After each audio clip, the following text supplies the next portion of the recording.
It is Obi-Wan Kenobi Wednesday evening. Come, let us meditate like a Jedi.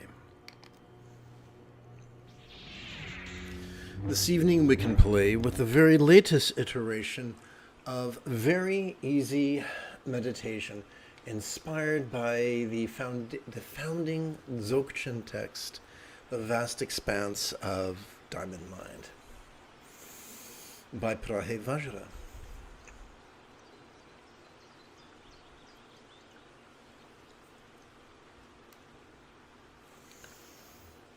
Before we begin with the first phase of mindful crease counting, allow me to wet my whistle.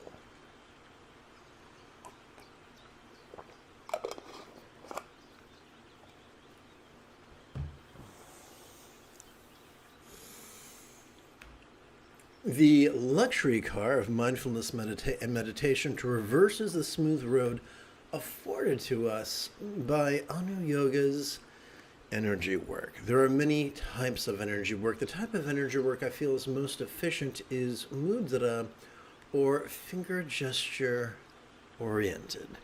So we're going to gather our first of 4 collections of our right hand's 12 repetitions and our left hand's 12 sets for a total of 4 collections of 144.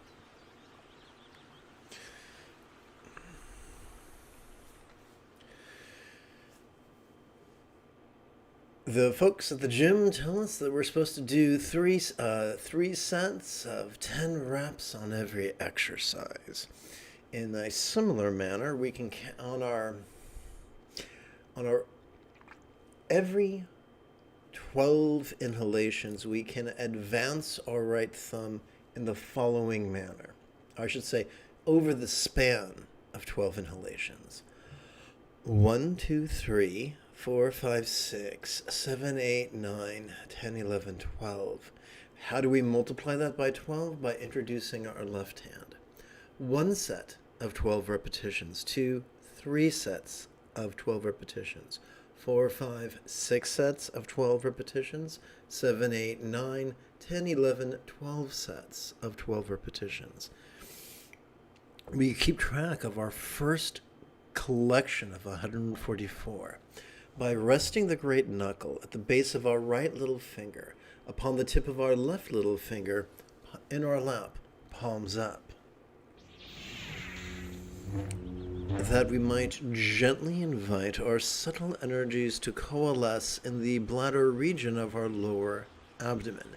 Is this complicated? Yes.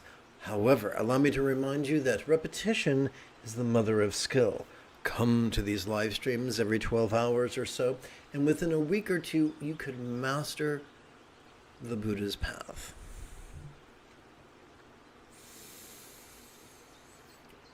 So what is enlightenment? What if enlightenment was nothing other than simply the mastery of the Buddha's Eightfold Path? What do we mean by mastery? That sounds kind of spooky, like I'd have to be the head teacher at Hogwarts or something. No one is born knowing how to use the toilet or to brush their teeth or to tie their shoes or to ride a bike. And yet, typically, before we enter first grade, we get so good at each of those behaviors that we can practice them spontaneously, habitually, easily, and effectively. That is mastery. So here is my proposition to you. Simply by practicing the 7th fold of the Eightfold Path's mindfulness and the 8th fold of the Eightfold Path's meditation, we can spontaneously master the remaining folds of the Eightfold Path. So, a logical place to begin is exploring the neuroscience of mindfulness and meditation, which we will do after approximately 30 seconds of housekeeping. This is Lama Jigme Gyatso of the Buddha Joy Meditation School, for more than 30 years. I've spent about 8 hours a day, almost every day, studying, practicing, mastering, and reverse engineering the teachings and techniques of each school of meditation so that you would not have to. Welcome, my friends, to Meditate Like a Jedi, which is made possible due to the generosity of viewers just like you. Let's see, I get to push the right button now. Hopefully I hit the right button. Let's see what happens. Excellent. Sturgeon's Law reminds us that 90% of everything sucks. Since the Neolithic Revolution, the majority of all humans have been conditioned to be rigid, fearful, to be so rigid, fearful, superstitious, controlling, elitist, cryptic, competitive, and cruel that we will actually scoff at those who strive to be as flexible, loving, rational, laid back, egalitarian, lucid, cooperative, and kind as the Buddha. So imagine what can happen when those who are basically slaves of rigidity try teaching meditation. Where that happens, they wind up imploring their students to actively practice focus as well as analysis. And they might use all sorts of interesting Pali or Sanskrit names, but a rose by any other name still smells as sweet, and focus is focus, and analysis is analysis, no matter what you call them. Now, if we decide to perform those actions, the only parts of our brain that are capable of performing those actions are the discrete neural pathways such as those found in our medial prefrontal cortex as well as our dorsolateral prefrontal cortex. Overuse this region and you will trigger your amygdala, the seat of anxiety and aggression. Most of us don't turn to meditation because we feel we have a deficiency of anxiety and aggression. We don't want those two bastards. We want the opposites. We want peace. We want love. And yet we wind up with the opposite. Fortunately, neither the amygdala nor the prefrontal cortex comprise the entirety of our central nervous system. Let us consider mindfulness. Every time we inhale, whether we know it or not, evolution has wired us to effortlessly access our sympathetic nervous system, ensconced within the middle third of our spinal cord, to notice in a very special way, to notice vulnerably, passively, viscerally, randomly, and fleetingly. But notice what? Notice mind's antics of perception. You know, seeing, hearing, feeling, tasting, smelling, and the like, including emotion, intention, cognition, recollection, imagination. Now, this is a whole lot of stuff to do. Fortunately, there's an easy way to do all these things on autopilot. Silently and mentally recite the demonstrative pronoun this during each inhalation, and you'll wind up interrupting your brain's habit of ignoring the sympathetic nervous system and instead help it to cooperate. But what are we to do with all this stuff that we notice? Enter meditation. Every time we exhale, whether we know it or not, we wind up accessing our parasympathetic nervous system divided between the lower third and the upper third of our spinal cord.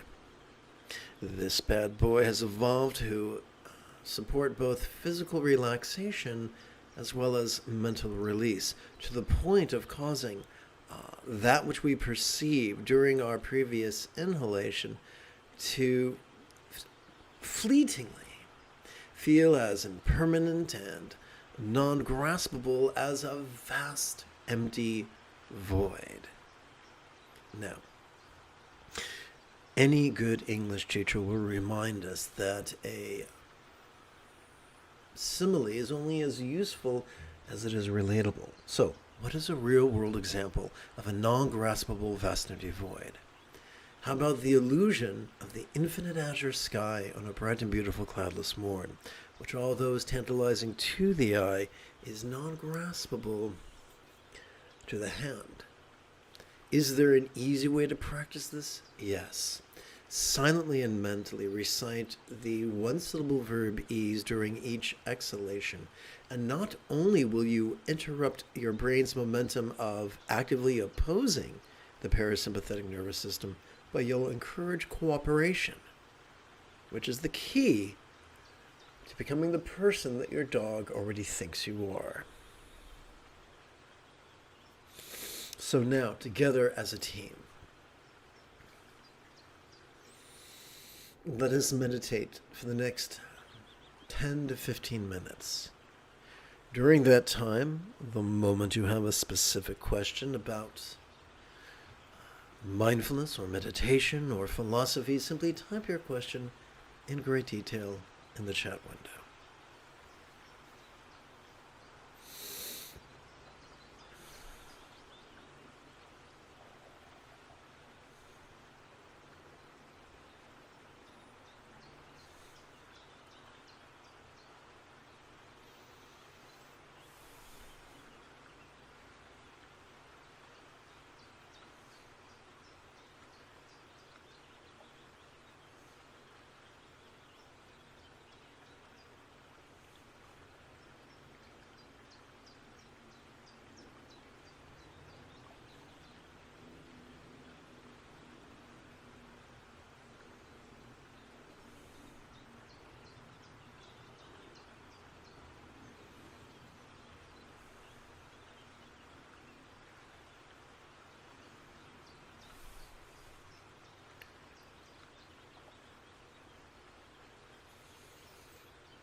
Allow me to remind you that it's not our job to focus. It's not our job to choose what to notice.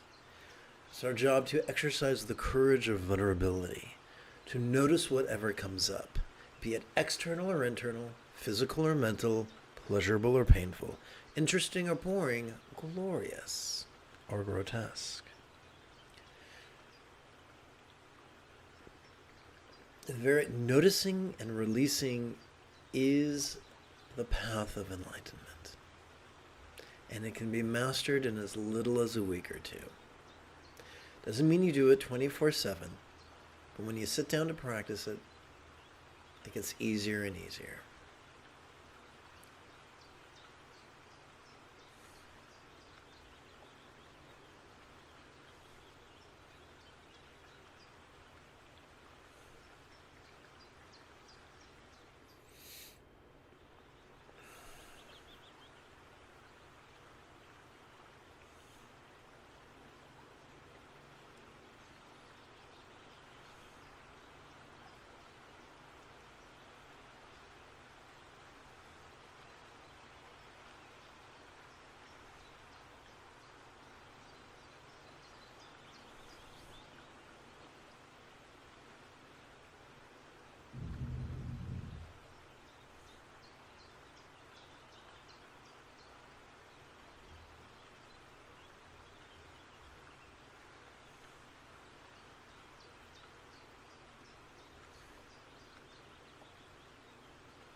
Welcome to this evening's live stream. You're just in time to join us for our second of four phases of four phases of mindful crease counting.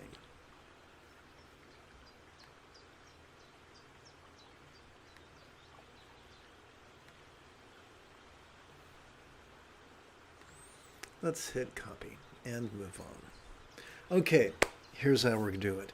We've come to our second of four collections of our right hand's 12 repetitions and our left hand's 12 sets. Over the span of 12 inhalations, we could advance our thumb thusly. 1, 2, 3, 4, 5, 6, 7, 8, 9, 10, 11, 12. If you wish to multiply that by 12 to get 144, you have to introduce your left hand, where we would keep track of our sets. 1, 2, 3 sets of 12 repetitions. 4, 5, 6 sets of 12 repetitions.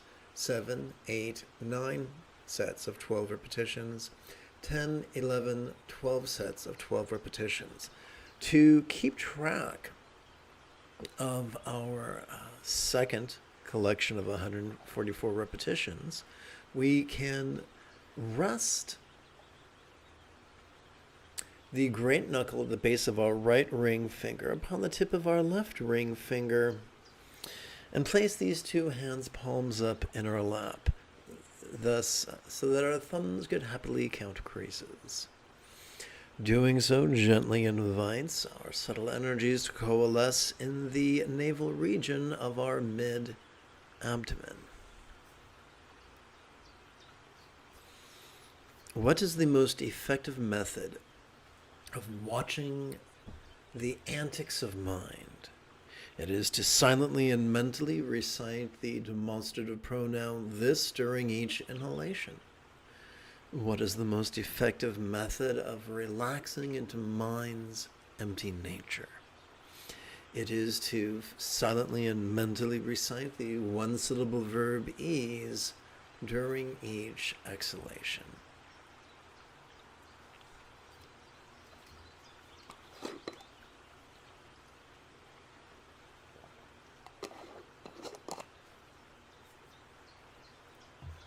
Let's practice. Now remember, you're allowed to have questions. The moment you have a question about mindfulness or meditation or philosophy, please type your question in great detail in the chat window.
Good evening, Jared. I'm glad you're having fun.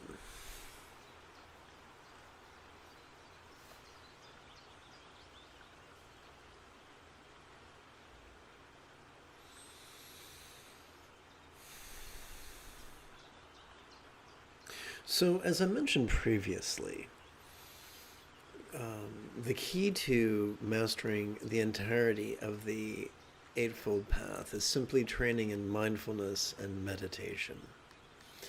Whatever we notice during our inhalation seems profoundly temporary as we relax into our exhalation.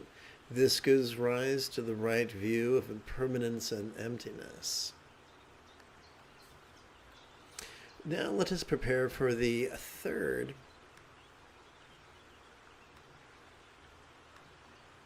of 4 phases of mindful crease counting.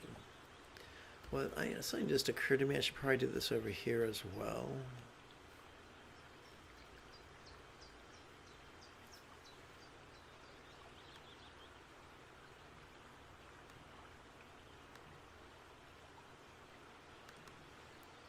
Okay, let's move forward.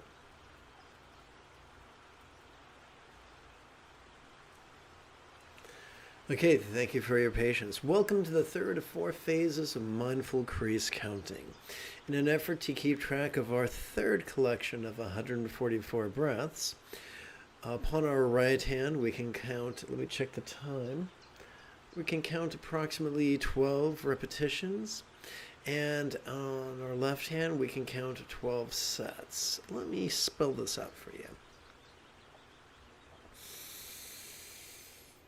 Over the span of 12 inhalations, we can advance our right thumb thusly. 1, 2, 3, 4, 5, 6, 7, 8, 9, 10, 11, 12.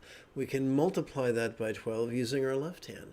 1, 2, 3 sets of 12 repetitions. 4, 5, 6, 7, 8, 9, 10, 11, 12 sets of 12 repetitions. Looks like I'm doing a dance, doesn't it? So...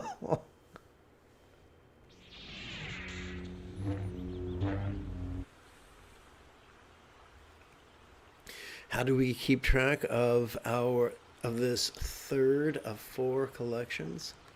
By resting the tip of our right middle finger upon the tip of our left middle finger, palms up in our lap, thus inviting our subtle energies to coalesce in the heart region of our chest.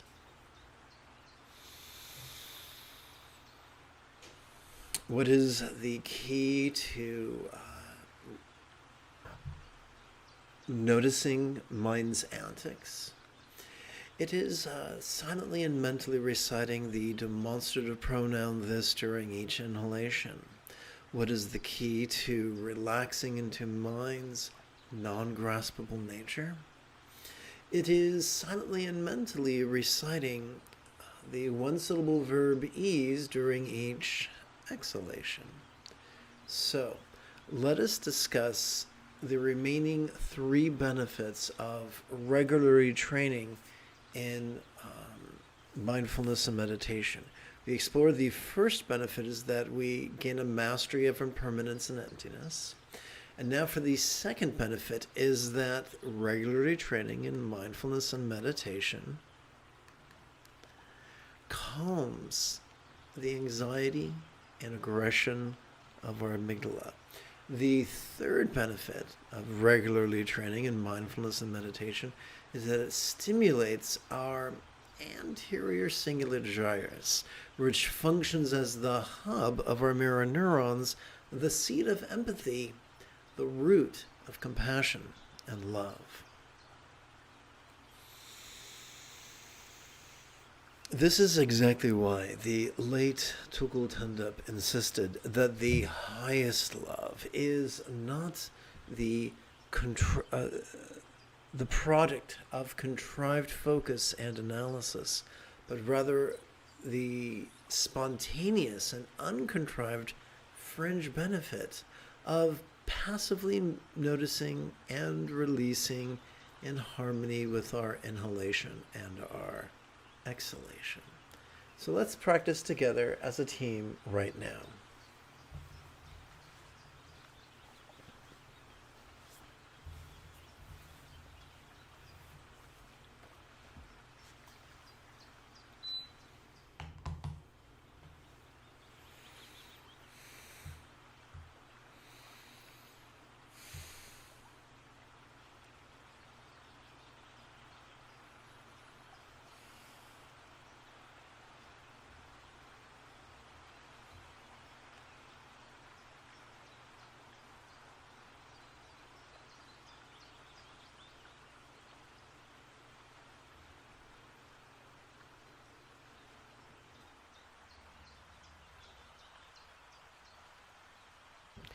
And a 6th century reformer of Buddhism, known as Prahe Vajra, insisted that the essence of all our vows is simply finding satisfaction in the rudimentary practice of noticing and releasing in harmony with our inhalation and exhalation.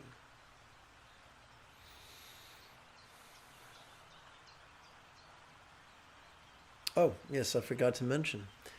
You see, mindfulness and meditation stimulates our anterior cingulate gyrus, the seed of empathy, the root of compassion and love, which in turn comprise 50% of the Buddha's Eightfold Path. Kind intention, kind communication, kind conduct, and kind commerce, where we forsake our inner Chad and Karen. So that is how simply practicing mindfulness and meditation is the essence of all vow keeping.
So allow me to elaborate about vows. According to the great Karma Jigme Rinpoche, the essence of the refuge vow is to rely upon the Buddha's example and instructions and teachings, which are essentialized by the Eightfold Path. The essence of the pratimoksha vows is simply the kind conduct of nonviolence. The essence of the bodhisattva vows is simply the spontaneous kind intention which overflows from mindfulness and meditation. That doesn't mean we stop feeling the ugly emotions, but there's a difference between intention and emotion. So we can feel cranky as hell and still not kick the dog or be snippy towards our partner. The the 4th vow is the tantric samaya, which is the same as the refuge vow. And that means simply relying upon your teacher's example, instructions, and students. And if your teacher is in alignment with the Buddha, then that'll simply be practicing the essence of the Eightfold Path, which is simply access through mindfulness and meditation.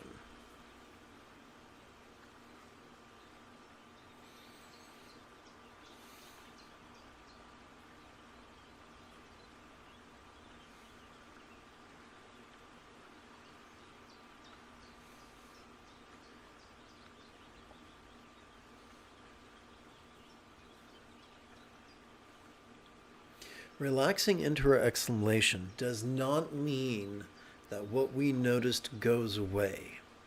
It just means we are taking a break from living in resistance to it.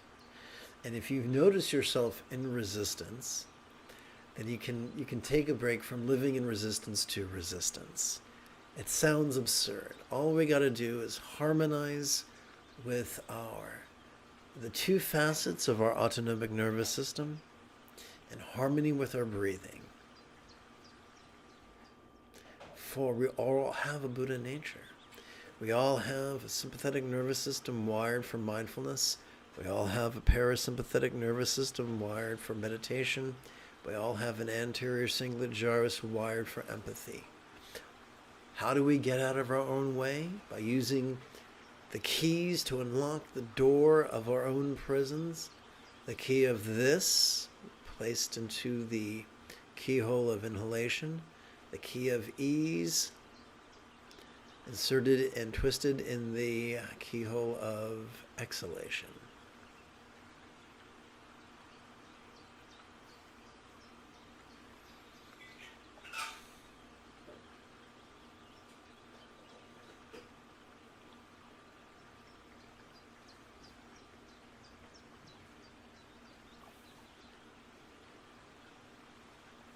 Albert Einstein taught that any educated idiot can make things more difficult, more complicated, and more violent, but that it takes a lot of courage and a little bit of genius to move in the opposite direction.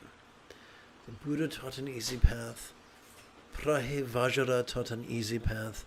Yongjia Xuanzhui taught an easy path. The greatest luminaries have always taught an easy path. Fools make it difficult. The wise say, hey man, you can do it in a week or two. The fools will say, man, it's going to take you the length of 3 universes. The birth and death of 3 universes. I like the wise. How about you?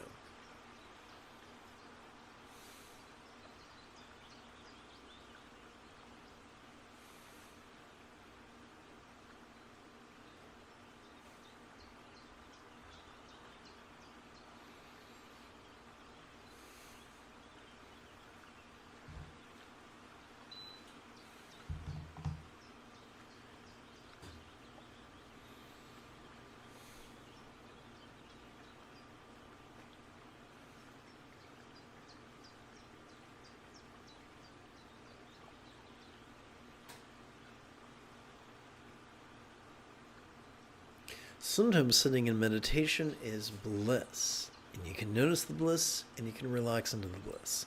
Sometimes it's torment, and you can notice the torment, and you can relax into the torment.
Buddha was not into rituals, but lots of people are.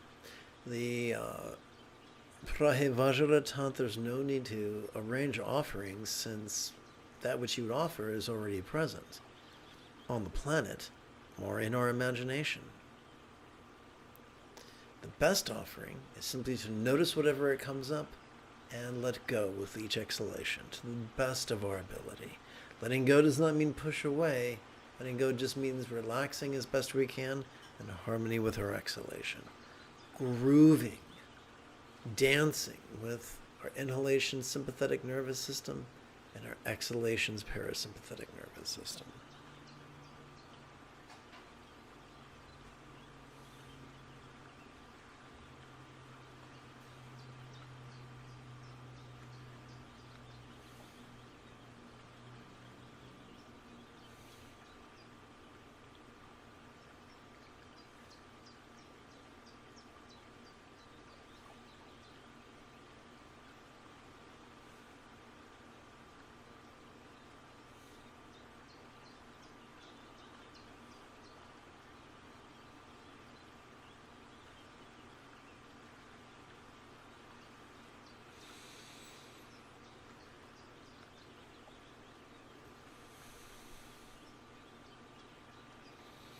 In the present moment, we can remember the past. In the present moment, we can involuntarily fantasize about the future. It's still the present moment.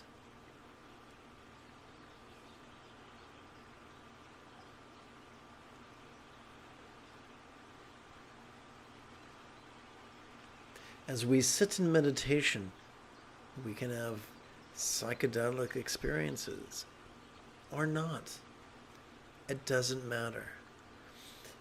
What we experience during meditation is neither an indictment nor an acquittal. It just is.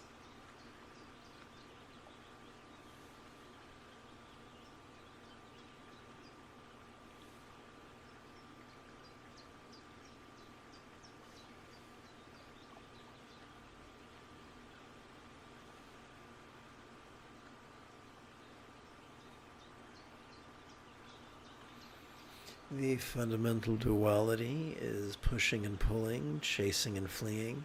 Chasing psychedelic experiences is just indulging duality. When we find ourselves craving experiences, notice the craving as you breathe in and relax into the craving as you breathe out, treating it as nothing more than grist for the mill.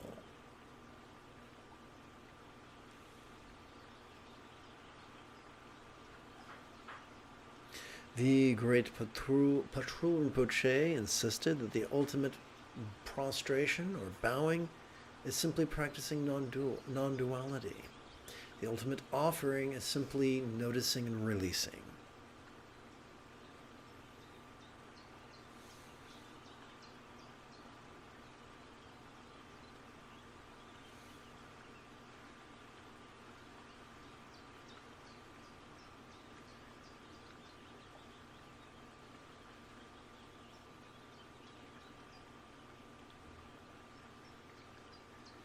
How do we practice non-duality? We treat pleasure and pain as just sensations. We treat beauty and ugliness as just sights. We treat discord and harmony as just sounds. We treat the delicious and disgusting as just flavors. We treat the fragrant and the foul as just scents. Emotions are emotions, be they glorious or grotesque. The same is true with intention, cognition, recollection, and imagination. The seventh enlightenment factor is equanimity, balance, having the same response to whatever we notice, which is simply noticing and releasing.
Welcome to the fourth and final phase of mindful crease counting,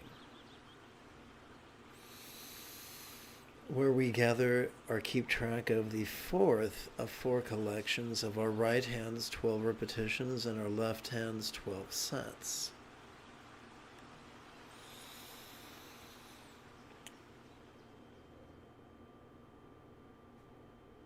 During the span of 12 inhalations, we could advance our right thumb thusly: 1, 2, 3, 4, 5, 6, 7, 8, 9, 10, 11, 12. To multiply that by 12, we enlist the assistance of our left hand.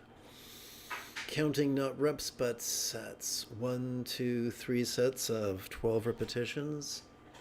3, 4, 5, 6, 7. Oopsie. 1, 2, 3, 4, 5, 6, 7, 8, 9, 10, 11, 12 sets of 12 repetitions.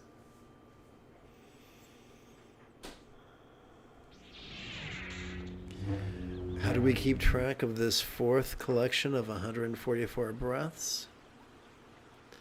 By resting the great knuckle at the base of our right index finger upon the tip of our left index finger, palms up in our lap, thus inviting our subtle energies to coalesce at the crown region of our head. Now that we know what to do with our fingers, let us review what to do with our mind. The essence of noticing the antics of mind is to silently and mentally recite the demonstrative pronoun this during each inhalation. The essence of relaxing into mind's non-graspable nature is to silently and mentally recite the one-syllable verb ease during each exhalation. Thus far, we have discussed 3 benefits of the regular practice of mindfulness and meditation. Let us now discuss the 4th benefit.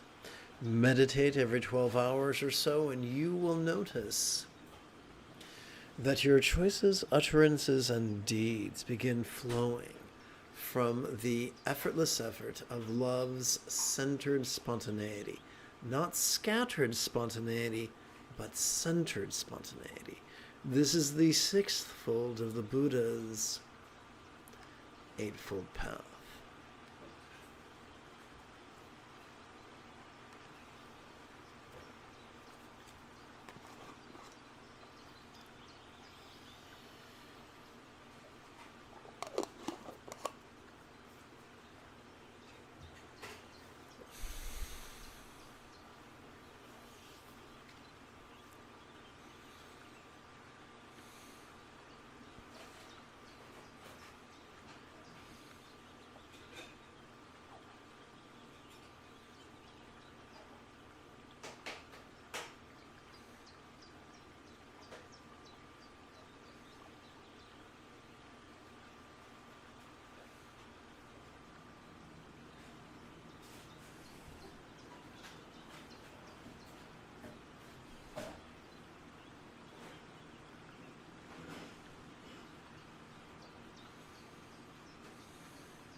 The goal is not flawlessness, for that assumes a duality between sin and righteousness. The goal is simply mastery of the path, and then, as a servant of the path, helping others do likewise.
May we joyfully relax into the perfect imperfections of our Buddha nature.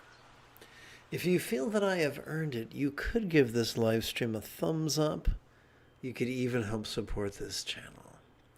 In approximately 10 and 2/3 hours, I would very much like to return to tomorrow's early morning meditation class and group practice. And if you are as geeky as me, may the Force be with you always.